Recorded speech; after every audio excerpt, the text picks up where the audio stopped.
আমি গরিব মানুষ, আমার সাথে পান্তা ভাত তো সবাই খায়, কিন্তু ইলিশ মাছটা তো হ্যাঁ অনেক বেশি সবার সাথে জানা। আমার খুব ভালো লাগছে। আর আমি এসেছি পুরান ঢাকা থেকে।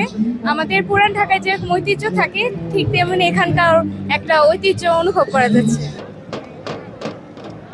নতুন সাজে নতুন রবে নববর্ষ আসুক ঘরে ঘরে। প্রিয় দর্শক, এই মুহূর্তে আমি আছি ঢাকার সব থেকে জনপ্রিয় বেশ কয়েকটি পার্কের মধ্যে অন্যতম রমনা পার্কে। আপনাদেরকে জানাবো এখানকার যে দর্শনার্থীরা যারা আসছেন তাদের মনের ভাব কি এবং পহেলা বৈশাখ হিসেবে পান্তা ইলিশ খাওয়া হয়েছে কিনা। চলুন তাদের সঙ্গে কথা বলি। সঙ্গে আছে আমি ইমন খান, দেখতে থাকুন ইটিসি নিউজ।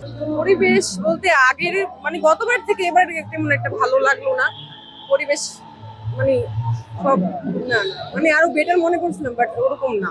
গতবার অনেক ভালো ছিল, এই বছর এতটা ভালো লাগে না, আমার কাছে লাগে না। এখন বাকি মানুষের কাছে কেমন লাগে সেটা জানি। মানুষ কিরকম দেখছেন? মানুষ তো সবাই ভালোই লাগছে, কিন্তু এই জায়গায় ওরকম যেরকম একটা জমজমাট থাকে ওরকম পরিবেশ নাই এই জায়গায়। গতবার আইসা আমি গেট থেকে ঢুকতে পারি নাকি, এখন ভিতরের পরিবেশ আরো ভালো হওয়া উচিত ছিল। উশৃঙ্খলার কিছু দেখতেছি না। পান্তা ইলিশ খাওয়া হয়েছে কিনা? না, এখন যদি খাওয়া হয় না, আমি ওখানে ব্রেকফাস্টই করি নাই। আমি আমার কলেজে গেছিলাম, সেখান থেকে আসছি। পান্তা ইলিশ না খেলে নববর্ষ উদযাপন কিভাবে?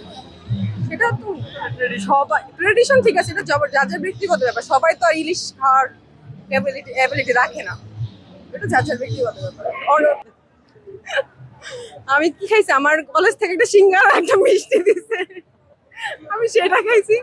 আর এখানে এসে কোকটো খেয়েছি, এই আমার বৈশাখী। বাট আজকে প্রচুর গরম। কেমন লাগলো? সব হ্যাঁ, ভালো লাগতেছে।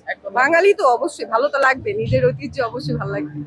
মানুষ খারাপ হইতে পারে, কিন্তু পরিবেশ সব ভালো, সবকিছু নিজের কাছে। পরিবেশ একটু খারাপ, কারণ আজকের দিনে তো সবসময়ই মানুষ হয়। আর ভালোই লাগছে, কিন্তু আজকের দিনটা একটু গরমটা কম থাকলে আরো বেশি ভালো লাগতো। আজকে প্রচুর গরম। না, সকালে পান্তা ইলিশ খাওয়া হয়নি, রেডি হতেই তো লেট হয়ে গেছে, এই জন্য দেরি করে চলে আসছি। আমি আসছি, আমার বোনেরা আসছে, আমার বড় মা আসছে। এখানে আসছি প্রায় আধা ঘন্টা। আগের থেকে তো একটু বেশি প্রত্যাশা করছিলাম, কারণ এখন যেহেতু আমাদের বাংলাদেশ স্বাধীন, সবাই আসুক, ঘুরুক, ঘুরে দেখুক স্বাধীন বাংলাদেশটা। কিন্তু জানি না আদৌ স্বাধীনের ভেতরে কি আসলেই কোনো স্বাধীনতা আছে কিনা।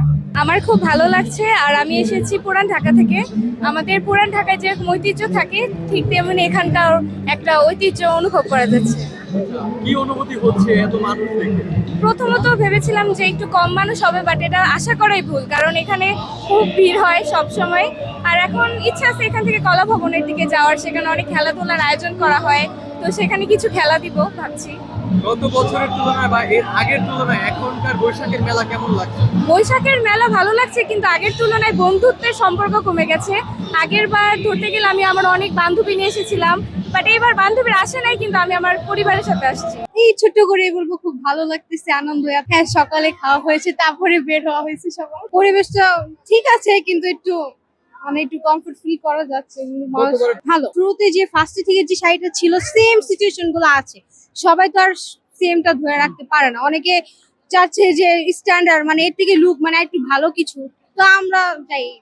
খাঁচার ভিতর অচেন পাখি কেমনে আসে যায়, খাঁচার ভিতর অচিন পাখি কেমনে আসে যায়, তারে ধরতে পারলে মনে বেরি, তারে ধরতে পারলে মনে বেরি, দিতাম পাখির পায় কেমনে আসে যায়, খাঁচার ভিতর অচিন পাখি কেমনে আসে যায়।